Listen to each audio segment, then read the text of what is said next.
Good evening, Indiana. Welcome to the Who's Left podcast, show about Indiana politics, history, and culture from an unapologetically leftist perspective. My name is Scott Aaron Rogers, and I'm recording from Bloomington. Tonight, a special occasion, as I've got two guests joining me.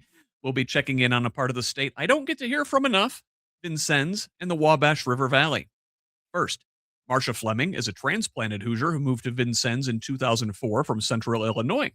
She originally was activated in politics following the current president's 2016 election, and in 2019 and 20 traveled to all four early voting states to knock doors for her preferred presidential candidate, Pete Buttigieg. Following Pete's example of, if not us, who, if not now, when, she ran and was elected Knox County Democratic Party chair in 2021 and re-elected last year. In 2016, she married her wife, Lisa Ritterskamp, a community action project manager and 2026 candidate for Knox County Recorder. In her work life, Marsha is a manufacturer's representative for a gift sales agency, so she travels the highways and byways of southern Indiana where she sees firsthand how 20 years of Republican rule haven't done our state any favors. Also joining us tonight, Austin Ray is a lifelong Vincennes resident, community organizer, and proud father of a 4-year-old daughter. He is engaged to his fiancée Sierra, to whom he will be married in June. A postal worker by trade, Austin serves as vice president of both the American Postal Workers Union Local 774 and the Vincennes Civitan Club, reflecting his deep commitment to community service, working families, and human rights. A graduate of Vincennes Lincoln High School with honors, Austin has built his career and civic life around service to others. He is actively involved with the Wabash Valley Progressives, serves on the Spirit of Vincennes Rendezvous Committee, and volunteers regularly at Minatini Park, a native species park that honors the indigenous peoples who once called the Vincennes area home. Austin recently founded the Knox County Young Democrats, aiming to empower a new generation of voters and leaders. He is also hosting an evening with Robert Arnold at the end of this month, a major civic event bringing together progressive voices and Democratic candidates to inspire youth engagement and participation in democracy. We'll talk about that special event as well as the Democratic Party's generational crossroads and the issues affecting the Valley, like the systemic defunding of public schools and hospitals, the lack of affordable daycare, and the flight of educated young people away from the area. But before we get there, a quick ask. This is an independent media project. We don't paywall content, we don't have advertisers, and we certainly don't have any billionaire benefactors. Only individuals like you keep this thing going. It is a foundational principle of Who's Left and the Progressive Indiana Network that we refuse to hide valuable information behind paywalls in the middle of a political crisis, even if that's not in our financial best interest. So please, if you find value in this work, go to progressiveindiana.net and subscribe at the paid level. It's only $5 a month or $50 a year to help us build the infrastructure that will pop the right-wing media bubble in this state. And if a paid subscription isn't in the cards for you right now, that's okay. You can still help out by liking and sharing on social media, commenting, leaving reviews, providing feedback, and forwarding articles to your people. You get us whenever you can. Mostly, we just want you here in this community of Hoosiers dedicated to making this state and its government work for all of us, not just the elite few. Please join us. You can follow me personally on Blue Sky, Instagram, and Threads at whosleft.us and on most of your other social media sites at Who's Left. That's HOOS Left. Progressive Indiana Network's handle is the full spelled out name on most sites, but on Blue Sky and TikTok, it's PIN Indiana. Please help us grow with a follow wherever you're at. Tell the others. Let's build a radically democratic Indiana together. Now, let's welcome our guest to the show tonight. First, there's Knox County Democratic Party Chair Marsha Fleming. Marsha, welcome. Hi. Thanks for having us. It is great to have you here tonight. I'm excited to hear about your little corner of the state. I don't get to check in there enough. And also, let's welcome to the show Austin Ray of the Knox County Young Democrats. Austin, glad to have you here tonight. Thanks for having me. It is an honor. I'm excited to hear from both of you, and in a way, it's neat to have two generations of Democratic Party leadership here.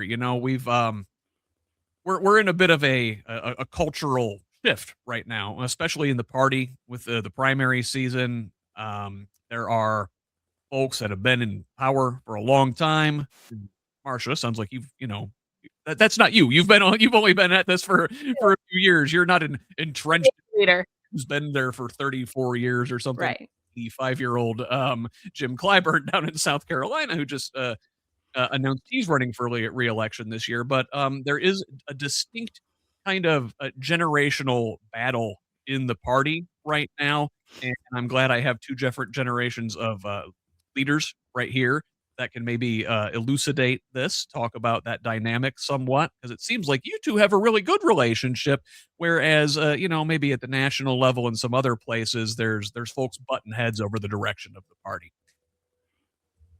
So, Marsha, I'll let you begin with your thoughts there. And I'm having problems with my Substack stream right now, so I'm going to let you talk for a minute while I figure out Okay. what's going on. Okay. We'll cook for a little while. Well, as far as the divide goes, age divide, I almost feel like sometimes we kind of have a donut. We've got more and more engaged young people, Austin's age or even younger. And on the other end of the spectrum, I mean, before we had the young Democrats, that Austin was very instrumental in getting started. In my 5th year as chair, we, had some false starts and tried and never really succeeded until he was really the main instigator of that. I was often one of the youngest people in the room, bringing down the average age at 61. And, on one hand, I feel like we're failing some of our elders because the things that they fought for that I enjoyed all of my life, they're having to go out and help fight for again. And, they're tired, some of them, and they're pissed off because they still have to do that kind of work. And so from the day I became chair, I was like, we say as a party that we sit in rooms all the time and say, how do we get young people involved? How do we get more young people engaged? And then when they come to us and say, we're excited, we want to be involved, what do we often do as a party? We slam the gate shut on them. And quite frankly, it pisses me off. And I'm tired of seeing that. And so, like I said, last summer and last fall, when Austin got motivated and energized enough through No Kings and some of the other things that were happening locally, he got other young people together and who wanted also to know what they could do, and hence Young Democrats. And I feel very, very fortunate but very challenged to help develop that next group of leaders. And that's really good to hear. There's definitely that gatekeeping that you talked about. That is a problem.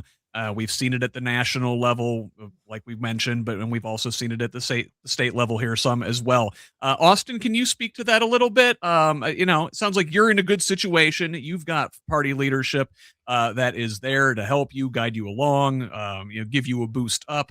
Are other young folks that you speak to feeling the same kind of way? I don't know if you're in contact with other like young Democrats throughout the state, if they have frustrations or if they're getting similar help from their elders as well. As far as like in the party in general, I think a lot of people my age feel like they've kind of, I don't know, I hate to say, but kind of like strayed from their original values. Does that make sense? Absolutely. I think that's why people, on our side aren't as engaged from my perspective. But like Marsha said, I mean, we're starting to see involvement. At our first No Kings protest, I passed out business cards to every young person I saw. And our next Young Dems meeting following that, we had 22 people show up when we were averaging like 4 to 6 people. Oh, wow. And so we're kind of we've over the winter we kind of dwindled down a little bit, but I'm hoping as the weather warms up we'll get back to where we were at and keep building. So Austin, you sort of hinted at it, that young folks maybe feel like the Democratic Party has sort of strayed from its roots. So I mean, even though you guys have only sort of ever known a centrist sort of Clinton-esque, not super friendly to progressive kind of Democratic Party, the people get it. You guys know your history, like that the Democratic brand is like rooted in the FDR era and the working class, and that Republicans still have this reputation as the party of big business, right? Yeah, absolutely. Um, yeah, I would love to see a more progressive candidate, you know, get elected into the White House eventually. But I don't know. People see. I don't know if the party's perspective is that they're just scared to put someone forward like that, or what exactly is withholding him. But like Bernie, for example, I thought Bernie was a great candidate, and I don't know. I'm not sure. Like I don't feel like that he had the support from the party, and uh, well, oh, I'm so sorry. No, you're good. Um, Well, and I'm sitting in a corner in my room so my phone can charge. And you're good. Well, maybe maybe Marsha can speak to that a little bit, because you have seen the party over the last 30 years, say, for example. You know, we've probably been paying attention about the same amount of time to this sort of thing, and we saw, you know, we're old enough to remember the Reagan era, and Bush, and saw, you know, 12 years of Republican rule at the top level, and Democrats sort of said, well, if you can't beat them, join them. We need to get that corporate money. We need to maybe move away from organized labor, and they did that, and they won with Clinton, and it was a three-way race. It was a little bit weird, but yet that sort of cemented the Clinton direction as the, you know, the way the party would move over the next 30 years or so. And you know, he won re-election pretty handily, but the Clinton centrism, the deregulation, right, especially in the financial industry, oh my God, gave us the Great Recession. Mhm. We saw Obama come in, ran as a progressive, right? I Mhm. think people wanted the change, open change, right? But I think he governed as a centrist. All those Clinton people were sort of still around, and I think that disillusionment in many ways is what gave us Trump. Oh, 100%. And I mean, you talk about in our lifetime and how, you know, Bill Clinton was actually the first Democratic president I ever voted for. I grew up in a house divided. My dad was the biggest Nixon fan, which he caught a lot of hell for from the kids in his very own house. After Watergate, I was 10 years old when Nixon resigned. So I very, very vividly, you know, all of that kind of stuff. But got to college and Alex P. Keaton ruled, and college young Republicans and all that kind of stuff. So the first president I voted for was Ronald Reagan in his 84 reelect. But by the time I was out of the house and married and realizing that Reagan kind of screwed over a lot of people, including organized labor and farmers and lots of people, it's, again, the more you know, right? The more educated you become, the more you know. Most people tend to become a little more liberal in their thinking.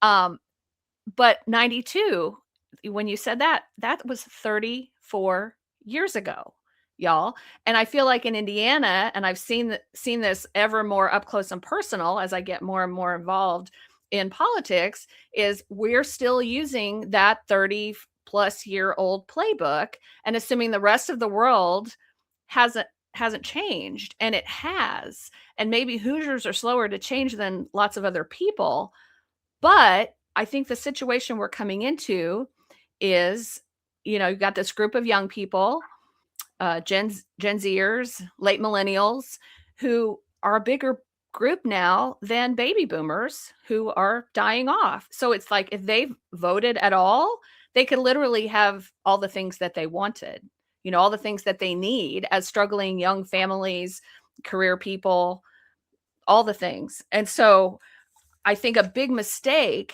in the last decade, at least here, has been always thinking we have to move to the middle, move to the middle, move to the middle, move to the middle. Because with the polarized environment that we have now, there's fewer and fewer people who are willing to swing from their position one way or the other. The only way that we get a bigger piece of the pie is to grow the electorate. And that's to motivate people who are not voting to vote. And going to the middle does not fix that problem. Oh, 100%. I scream it from the rooftops all the time. That's like all I do here is say that exact same thing, Marsha, over and over again. That like running to the middle is a losing thing. Well, I mentioned the Obama election, right? And the hope and change, and how people were so hungry for something different. The system that Reagan wrought and Clinton followed, decimated small communities. It decimated families. We got cheap stuff, but we're still struggling more than we ever have, and people were desperate for change. And I think that we thought in 2016 that we could just coast when people were still hungry for that change. And Mhm. 2016 was a a change election, and we got a change candidate in Donald Trump. And I like to tell people, like, okay, the system's rotten. I think of it as a house, right? I'm an independent contractor. I've spent my fair share of time in crawl spaces. I know what like a rotten house looks like from underneath. And I tell people, like, the foundations of this country, this economy, certainly are rotten, and we need to sort of systematically tear things down to the studs and remodel and build things back more fair and more human. Um, Democratic establishment, I feel like, for the most part, has been like, listen, things are fine. The demographic situation will save us. We just need to update things with a fresh coat of paint. Spray some Lysol, people won't notice the stink. But the Republicans, they will mention the rot. Right now, their plan is just to blow things up and hurt a lot of people in the process, and certainly capitalize on building things back in their mold. Austin now, with the young folks especially, in many ways, like, this sort of rot is all you guys have ever known, and you see the system is dysfunctional. The right is working very hard with things like Turning Point USA to capture young folks. And I think it was just today, Mike Braun said, "Oh, we've got to catch up to the other side." And I'm like, what the hell is he talking about? Like, we don't have that sort of infrastructure with the young folks that the right does. What do we do to make up for that? Well, I think we need to come right back at them and try to put democratic, like, organizations inside schools just as they're doing. Like, I believe that's what Braun was getting at today, right? Like, he wants to see schools be accepting of Turning Point. We Mhm. need to come right back at them with the same thing, and we do need to get a hold of people while they're young. I think that's very imperative, especially for the course of their lives, to for civic action and to get out and vote and do things of that nature. And they they suggest that that is a thing that, like, we have been doing, that that I don't know, the Democratic Party or the left in general has been, getting folks in college and in high school, and I just don't see where that is there. What made you get involved, Austin? As you said, like, the no king stuff sort of got you, like, pulled you in, got you more activated. But what was, like, your political awakening? Well, I've always voted like left. My mom's a union steward, and I've always thought about the same way she does. But I didn't really get radicalized until, well, I think I can say this at my job. I'm a passport agent or a clerk. I accept passports for families that come in, like, with their infant children. Out of fear that they're going to get separated from their kids. And so, they're getting passports for the children so that they can come with them and come back eventually, if that's the case. That's what really opened up my eyes. I've seen directly just how bad this, like, affects people. Like, most of these people are just here for a better life. Like, I think that's pretty easy to understand. But yeah, that's what got me to the point where I was like, I want to do something about this rather than just complain on the internet all the time. It's true, that we have that outlet, right? And it's tempting to you get the dopamine hit when you go online, you complain, you get the likes, and people share what you have to say. But I struggle with this myself. But just doing that is like, is it a productive outlet, right? Marsha, we're talking about the young folks and getting them in the schools, and that sort of goes hand in hand with the right is in addition to like grooming the kids through things like Turning Point, they're also funneling them toward religious schools Mhm. and private schools and homeschool and taking money out of public schools and leaving them high and dry, and then also injecting Turning Point into the public schools. It is like an assault on education from all fronts, isn't it? Well, two things. First, I find it so ironic. Well, irony's dead because MAGA killed it. But these Republicans are the worst winners ever. Like the persecution complex that so many Republicans have is just astounding to me. It's like, okay, we have a Republican governor and Republican supermajorities in both houses of the legislature. You are not persecuted. You are the persecutors, if anything. Okay. I'm not sure I agree with Austin that we need both right and left leaning organizations in schools. How about let's keep politics out of schools? And anybody who thinks that Turning Point USA is not a political organization, well, I got a bridge I'd like to sell you, okay? Because that's just ridiculous. But I tell you, one of my big issues personally that I will scream from the rooftops to anyone who will listen. My wife was a public school teacher for 26 years. And her dad was a 35-year school administrator in the Vincennes public schools. And he was right at the right retirement age, right about the time that testing was really starting to blow up. And he's like, I'm here to tell you, if standardized tests becomes the order of the day, and that he actually foresaw teachers being evaluated based on the results of standardized testing, he's like, it's all over. It's all over. And so then you have school choice brought in as basically a bait and switch operation. And I understand at the beginning of the school choice movement, there were, people on both sides of the aisle involved in that. Cory Booker is a very famous, school charter school choice advocate. Mm-hmm. I don't know where he stands on that today, but I think it's become bastardized, as many things that Republicans touch become bastardized from where it started. But I don't think a lot of people who send their kids to public schools in Indiana, which 90% of Indiana school children attend public schools, I don't think they've realized how the school voucher issue has gotten out of control. And by that, I mean, in the last 9 years, you can go to actually the Coalition for Public Education, the Indiana Coalition for Public Education has a widget on their website where you can figure out the opportunity cost, basically, that of the dollars that your school district has lost out on since the voucher program started blowing up.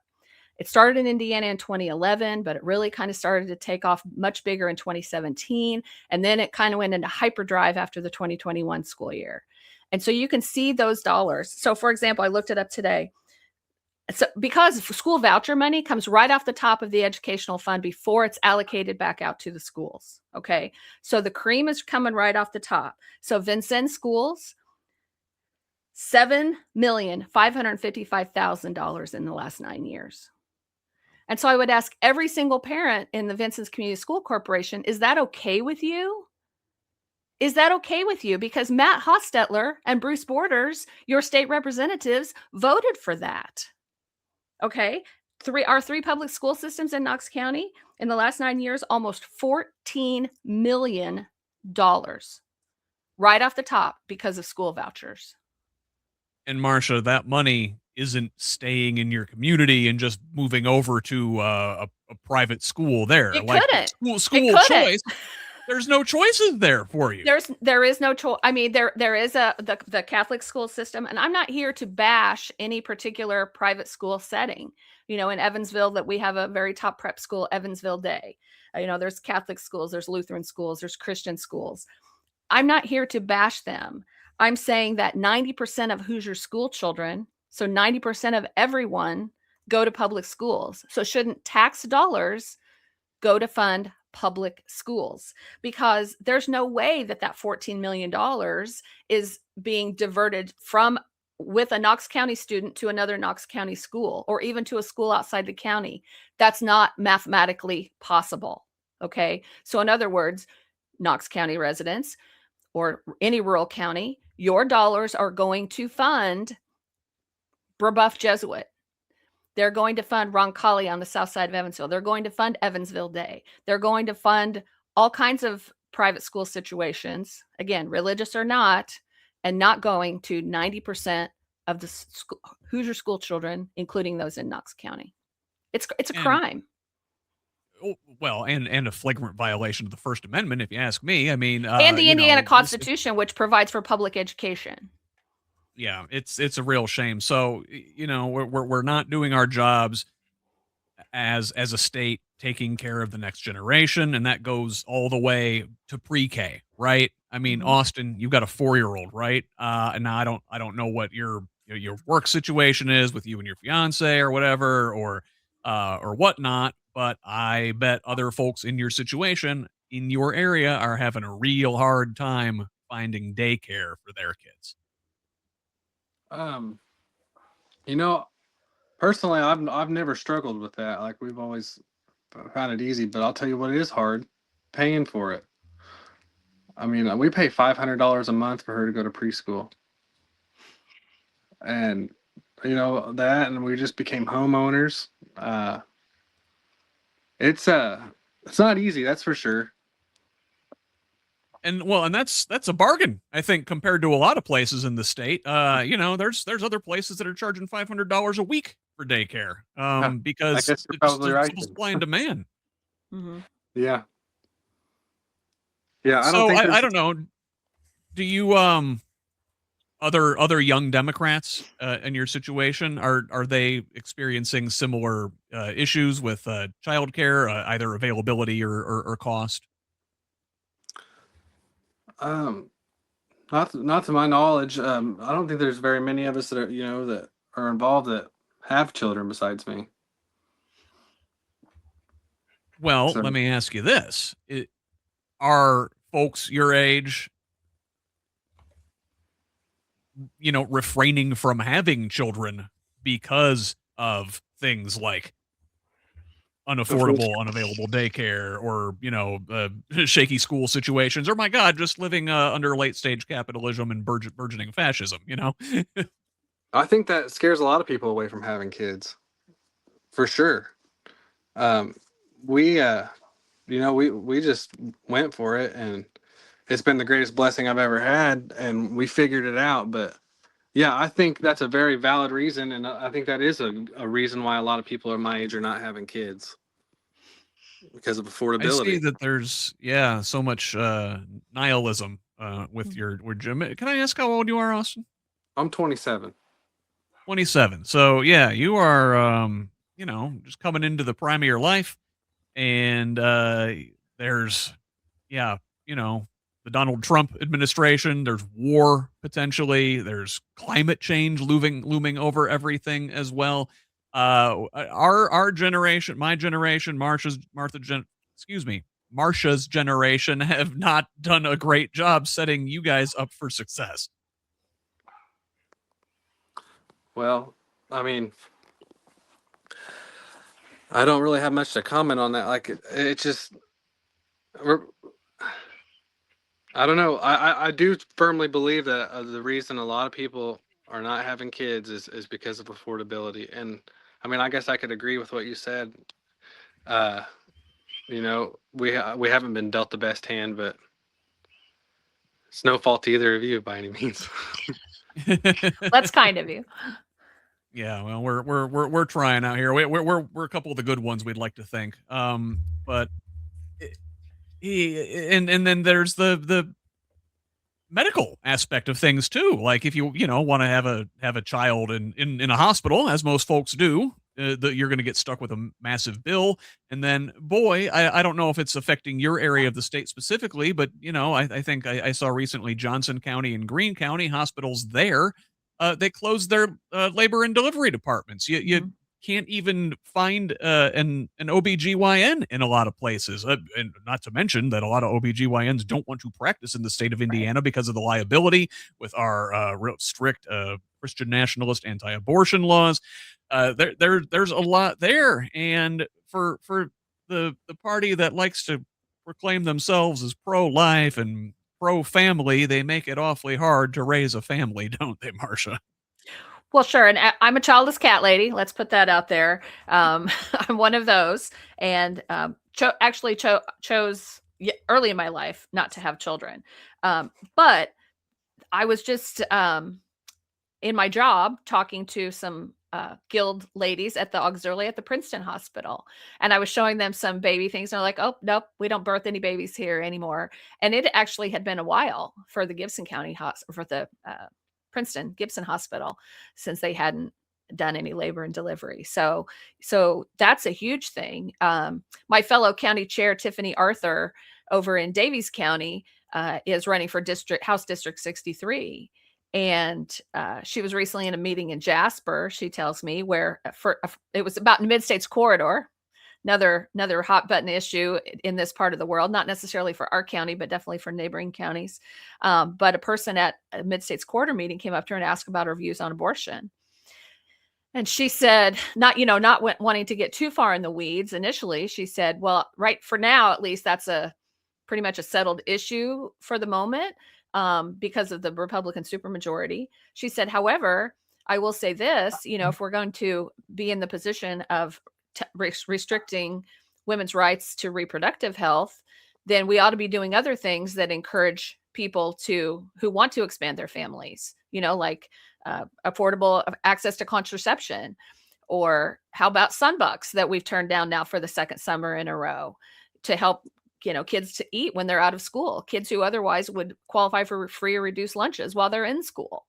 So, the Indiana legislature has a way of not doing much to support families who do want to have children, let alone those in a situation where they may not want to keep that baby. So we're hurting everyone equally, I guess you could say.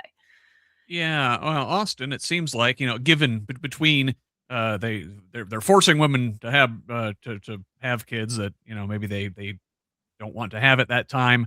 They don't really help you out with childcare or with schooling or with, anything to raise your kids or affordability.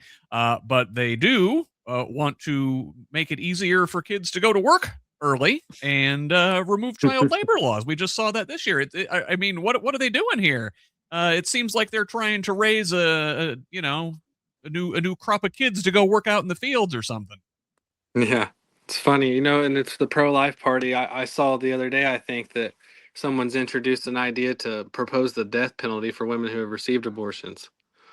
Like, I don't know if that's something that they're planning on doing in the future, but I saw it on the internet the other day, and that's pro-life, you know, death penalty Yeah. for an eye for an eye, I guess. Yeah, real pro-life, right? It was Yeah. always really good branding on their part. They did a good job, cornering the life, right? Well, everybody's pro-life, I would think, but what they're doing is not pro-life. It is pro-forced birth. I want to turn the page and ask about another big thing that's sort of going on throughout the state. We talked to folks in Indianapolis, folks in Northwest Indiana, rural, urban, it doesn't matter. They're always building data centers in these communities, and no one wants them. The right doesn't want them. The left doesn't want them. Are you guys having a fight with any of the big tech companies in Knox County down there about data centers? Let me ask you, Austin. To my knowledge, I don't have any idea of a data center coming to our area, but there has been a big feud within our town about solar panels. Really? Okay. Is it the solar farm thing? Like, they're concerned about prime agricultural land getting taken up by these solar farms. I think that's a concern I hear. How do we defend that? I guess, as we're good environmentalists on the left here. We want solar, but we understand those concerns. I guess where is that coming from? Is that organic, or is that like the fossil fuel industry sort of seeding this anti-solar mentality? Well, I'll be honest. Like, I've been to a couple of the meetings for the area planning commission, and the biggest complaint that is displayed is that people don't want to look at them. Uh, Other than that, I mean, there's been some people voicing concerns of like water in the area being, toxic, and that people spread these rumors. I don't know how true it is. I don't think it's true that you can't use the farmland after they're gone. But the biggest complaint from everybody in town, from my gathering, was that they do not want to look at them. And to me, I think there's bigger problems in this world than not wanting to look at solar panels. Yeah, seriously. And is that just like a macho, like fossil fuels are masculine coded sort of thing? Like, oh, wow, renewable energy's gay, man. Like, what's going on there? Well, again with the irony, it's like Knox County is a very big coal mining county, as you point out, fossil fuels, and plenty of strip mines. And so it's like, so one of the comments that's been raised has been, well, what happens when they sundown? When they're done, or they've gone past their usefulness, the technology's outdated, whatever. What's going to happen then? And my question is, well, what has happened to strip mines? Have coal companies done the job that they should have done to help reclaim this land or to rehabilitate the land that they have strip mined? And I'm like, and I know where some of these solar farms are proposed. And again, a half a mile, a quarter mile up the road you're looking at strip mines. So it's like, I'm not sure which is worse. I'm like Austin. I don't really understand a lot of the anti-ness. But from maybe a little more libertarian point of view, is this really comes down to land use and who has the rights to determine what happens with their land. We know that farmers have lost plenty of markets because of tariffs, especially for soybeans. And so new revenue streams, new income streams are always important to landowners. And it does seem to me that the segment that's getting squeezed the most is more the sharecropper tenant farmer situation, who's cash renting land. And so that potentially could take thousands of acres out of the pool that those folks, would be able to farm. And they've had to do that though, because land is expensive and they don't, can't buy enough to sustain their family. So I understand that issue. But at the end of the day, what are the laws in Indiana about how you can use your land? And those rights go to the owner. Well, it's an interesting way to come at that, because you're sort of talking the language that you would normally hear from the right in terms of property supremacy. Mm-hmm.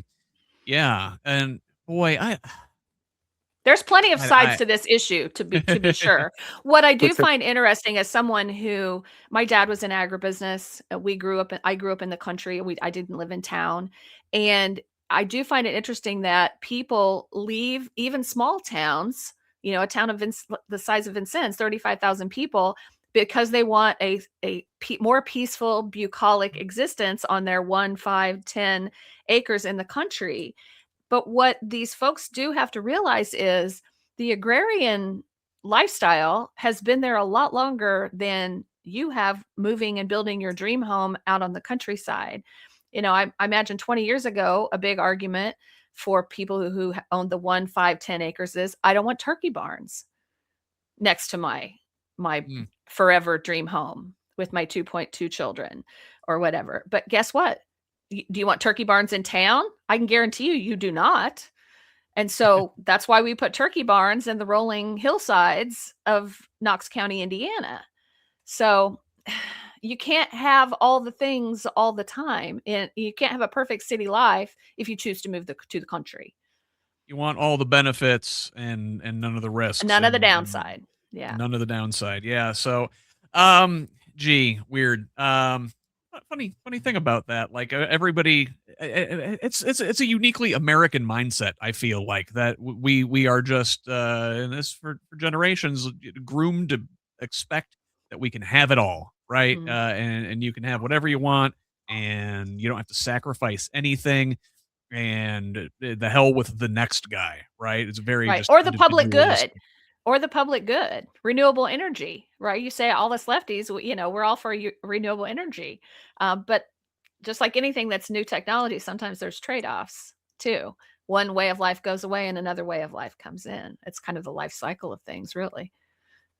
That's the business cycle. Again, looking at it from the right side of things. I mean, if you want to conserve in the traditional sense, you're going to butt heads with capitalism, which wants Mhm. to extract more and more and more, and is continually changing your way of life and taking your job away and introducing cheap goods from overseas because they're cheaper to make there. And um, I think a lot of folks are starting to realize that, and that's why we're in the middle of this major sort of realignment that we're in Mhm. right now. And it's ugly. We're in the middle of it, and when we come out on the other side, I think things are going to look a lot different than they did when we went in. Um, Austin, you guys have a big event coming up at the end of the month. Now, I understand No Kings is also at the end of the month, but that evening, you've got a major event there in Vincennes, an evening with Robert Arnold. Can you tell us about that? Who is Robert Arnold? Why should we want to go see him? Um, Robert Arnold is a progressive poet and author. He is from Helena, Arkansas. Um, he's really big on TikTok, and that's where I first found him. He speaks about all the issues going on currently. He makes a video just about every day. It seems like at least once a week. Um, but he's great. He has a way of like painting a picture with his words, and I could sit there and listen to him speak for hours. And he's great. If you've never heard of him, I suggest you look him up. And once you hear him, you'll be interested in coming. I promise. If you think like we do, he is great. And this all started with like me being a fan of his work. I was watching his page one night, and I saw like on his link tree he had a speaking request for him. I was like, hmm, let's go for it. So I sent them an email. I found out how much it was. They got back with me fairly quickly, let me know, and it all went from there. That's fantastic. So that's on the evening of March 28th, and that is in Vincennes at the Red Skelton Event Center. Now I'm gonna date myself a little bit. I don't know Red Skelton. I only know Red Fox. Marsha, Red Skelton's a big deal, isn't he? Red Skelton is a big deal. He was born in Vincennes, and so he's a when vaudeville used to come through Vincennes as a child, he would sell newspapers. And so he would sell newspapers to the performers so they'd know the local and national news and everything. And then he became like a theater vaudeville star himself, was on television for many years with the Red Skelton Show. So people who are really older than me, I very, very only vaguely remember when the show was still on the air, maybe when I was in, before I got into school. But Clem Cadiddlehopper, he was also a pretty renowned painter, painted lots of portraits of clowns. So he kind of considered himself a clown, if you will. And so, yeah, he was born in Vincennes. And in fact, you can look out the front door of the Red Skelton Performing Arts Center and see the house where he was born and grew up in the north end of Vincennes. So that's kind of cool. It kind of abuts the campus of Vincennes University. So if you're coming to town and you need to Google it, it's on the north edge of the campus of Vincennes University. So, but I want to back up just a second. Yeah. And just tell everybody that none of this would have happened. Well, first of all, March 28th, this date's been set a long time. I'm catching a little bit of heck as we're publicizing this event saying, well, that's No King's Day, right? And I'm like, yeah, but we had our event on the calendar first. But I do think it's going to be a big capstone to a day of activism and resistance for people to go to your local protest. We've hosted a couple in the first two in Vincennes. We decided not to this time just because of volunteer bandwidth. Anybody can put on a protest. It doesn't have to be the Democratic Party, although we've kind of taken the lead the last couple of times. So if someone wants to host a protest in Vincennes, we would certainly give you some tips and let you know what agencies you need to reach out to, or if you need a national park permit or whatnot.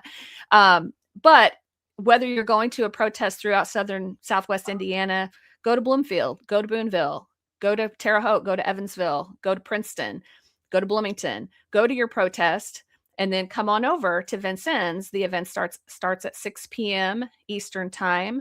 The doors will open at 5. And we've really kind of around this Robert Arnold appearance. Oh, I wanted to say how Austin really made this engine go. So after Austin got with Robert, figured out what the speaking fee was, he started a crowdfunding campaign, and people gave $5, $10, $50, $100. And within what, Austin, 2 weeks, 2 or 3 weeks, you raised the money basically for the fee. To get him, yes. Yeah. It didn't take very long at all. Yeah. So within a couple, 3 weeks, we had the money to bring him here and thought, okay, we can raise more money later if we need money for anything else, which we have. Major support was provided by our Knox County Democratic Party as well as Wabash Valley Progressives. And so those two organizations, we kind of consider ourselves kind of sisters in the fight. You know, Wabash Valley Progressives is more of the local activism, issue-based. You know, they're for social justice and protecting the environment and recognizing our Native American history, and put on the Pride Festival, those kinds of things. Whereas we're the more, you know, political action, get candidates elected arm. But we definitely have overlap in leadership and participation. And so between the two of us, did some major supporting as well as the crowdfunding. So, I mean, we're just looking for a really engaging event for everyone to hear Robert speak. We'll also have a parade of candidates across the stage. So if you are running in southern or central Indiana or even eastern Illinois, and you want to come to the event, you can walk across our stage, say your name, the office that you're running for, and what area you would represent in that office. So, because I want local people to see that there are Democrats running for office. I mean, it's been kind of a historic year in that for our 25 state Senate districts that are up for re-election this year, we have a candidate running in, at least one candidate running in every single one, and 91 out of 100 House seats in Indiana. So definitely, you know, people are enthused and engaged.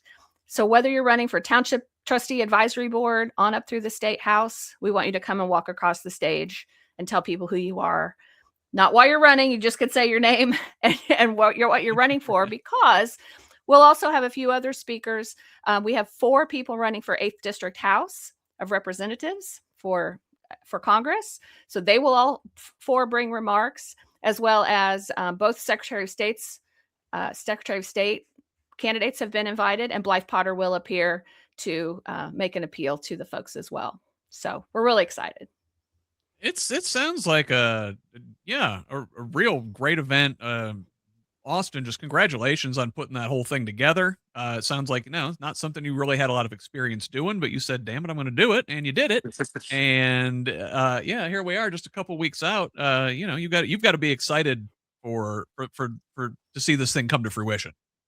Oh, I sure am. I've got a great team behind me that's helped make it happen. Because like you said, I have no experience with something like this, but I've got a lot of people that are helping me out to make this possible, and I couldn't do it without them. That's really good. And what's the the vibe with the other folks your age? I assume they're more TikTok folks than say Marsha and I probably are more familiar with Mr. Arnold's work.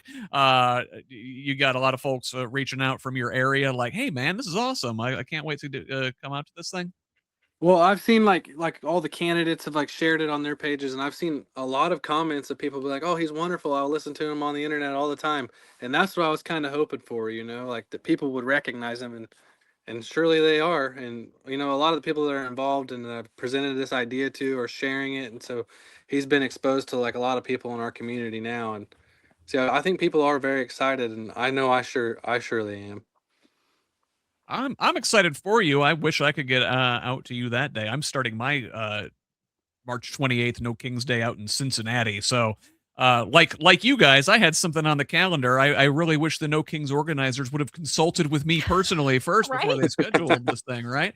But so maybe a little change of plans out there. We might be checking out the rally that they have there in Ohio. I'm not entirely sure where the one in Cincinnati is going to be. It's going to be it was at the riverfront in October. So, maybe enjoy a lovely day at a riverfront park with several thousand of our best friends and, compatriots and fans of democracy. You can find some friends for a day. That's what my wife calls it when we go to a music festival or something like that. You kind of glom onto some people, and sometimes you hit it off and you spend the day together, and it's a lot of fun. Yeah, it's and really your event is going to make a, like you said, a fantastic capstone to that. It really just ties the whole day together to not just to hear Robert speak, but to hear from your congressional candidates and at least one Secretary of State candidate. That's really phenomenal stuff. You mentioned the other candidates in your region there that are Mhm. invited to come and walk across the stage there. What's the down ballot looking like? We talked about the state senate. We've got all 25 of those seats filled for the first time since like 1974, which is Right. incredible. And at the House level, 91 out of 100, and I think there may be even a couple more that are going to get caucused in after the primaries. Mhm. So we're going to be contesting nearly every House seat for the first time in a long time. What about things like the county council and trustees and clerk of the court and every other little thing? You guys still need folks to fill those spots on the ballot there, Marsha? We do. It's been tough. I'm not gonna lie. It's been tough ever since I became chair. We were kind of on a downswing prior to me becoming chair in 2022. We kind of got shellacked. The midterm, of course, is when township trustees are elected, and we have 9 townships in Knox County. We went from 7-2 that year to 3-6, and the 3 that won were all 3 unopposed. So every contested race that year we lost. So this year we do have 6 people running in 6 townships. We have 2 candidates in Vincennes Township. Because for this last year, in this reorganization year of 2025, that's what we hammered. I mean, literally every time Terry and I talked anywhere to anybody, that's what we were hammering is township trustees, township trustee advisory boards, because really that's the closest office to the people. But in the county, I know outside of a city and city council, we do have 2 cities in Bicknell, and we do have 2 Democratic mayors, which I'm very proud of both of them, and they're fabulous mayors who've done wonderful things for their cities. But for people out in the countryside, the township trustee is their closest form of municipal government, if you will. And so we have many, I guess I should say, trustee advisory board candidates, many of them first-time candidates or people who've been caucused in the last term who are now running for their seats. So, and that's also where I'm seeing a little bit of a generational shift because since I became chair, I think we've had 4 or 5 Democrats either pass away or move out of the county into like a nursing home situation to be closer to their families. So, we've tried in all those instances to appoint people who are younger, who are a little bit more diverse, more women to those posts as well. So, but the county offices have been tough. We're kind of in that polarized environment, and social media can be a nightmare. There's a local town page in Vincennes. Every town has them. And they generally have reputations as being quite cesspoolish about keyboard warriors complaining about this, that, and everything. And, a lot of people are like, I don't want that to adversely affect my business or my livelihood. And, they just can find better uses of their time, which is unfortunate, because the downside of that is when we leave that to the other party, we've had some very, very bad situations here in Vincennes with people voting straight party Republican tickets. Last time, the coroner who got elected within the last term, she was brought up on felony charges for stealing medications out of dead people's medicine cabinets, and she would not resign. Wow. So not only are we're also in a kind of a post-shame society where you get felony charges filed against you for stealing medicines out of dead people's medicine cabinets, and she wouldn't resign until she finally turned in a guilty plea and went to prison. Then she was removed from office. So when we don't give people choices, this is what we end up with. And so our goal has always been, these are public service jobs. In many cases, they are good paying jobs or a good paying part-time job in a county like ours. So we turn over all the rocks that we can and look in all the nooks and crannies and just try to identify people who care about their community and who are interested in serving their community. because that's all elected office really is. Very good. Well, and I assume, the filing deadline's already passed for the primary in May, but after that, there is a time until what? I want to say it's July 4th, July maybe? 3rd. July 3rd.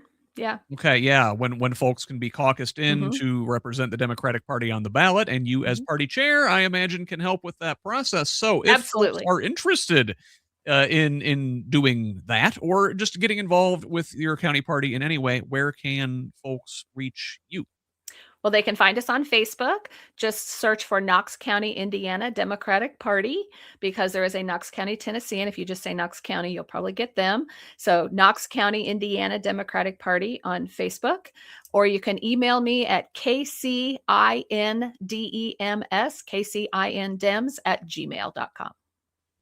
Fantastic. And Austin, how about you? If the young folks want to get involved with the Knox County Young Democrats there, if they're interested in going to your event with Robert Arnold on the 28th, pitch tickets still. Tell us where can folks find you and where can folks do that? You can find us on Facebook as well at Knox County Young Democrats. Our email is kcindianayoungdems@gmail.com. We're on other social media too, but we're not as active. I'm trying to build that up. We're still in the beginning stages of our organization, so we're working on that. But that's the best two places to get a hold of us. And there's no tickets for the event. The event is free to the public. We will accept donations, but no tickets required. And I think we'll have plenty of room for everybody. Oh, that's fantastic. That's good to hear. Well, excellent.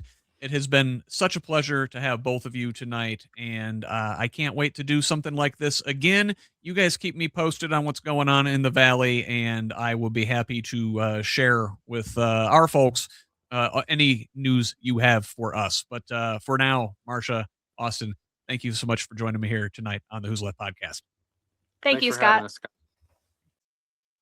All right. Once again, that was Marsha Fleming and Austin Ray from Knox County, the Democratic Party and the Young Democrats, respectively.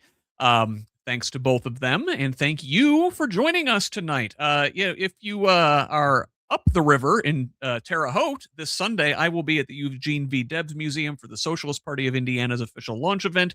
That begins at 4 p.m. local time. And of course, that Sunday morning, I will be here for Who's Left This Week, Indiana's only Sunday morning political news show by and for progressives. My guests this week are Hancock County Democratic Vice Chair and Navy vet Chuck Gill, as well as House District 81 Democratic candidate Sharon White. So thanks again for joining us. One last reminder to please consider supporting Who's Left and the wider Progressive Indiana network with a paid subscription if you're able. This independent media project relies solely on the generosity of kind patrons like you to make this information available for free to everybody. Again, that is at progressiveindiana.net.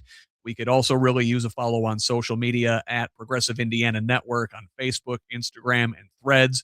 Please subscribe to our YouTube channel at the same name and find us on Blue Sky and TikTok at PIN Indiana. You can find me on most of your social media sites at Who's Left. That's HOOS Left. You can send me a direct message wherever you can find me with feedback, tips, ideas, and concerns, or email me directly at scott@whosleft.us. Finally, please forward the show, this show, or any of your other favorite episodes to a friend and have them pass it on to. Let's keep building this project and a truly democratic state, one conversation at a time. Until the next one, this has been the Who's Left podcast. I'm Scott Aaron Rogers. Love each other, Indiana.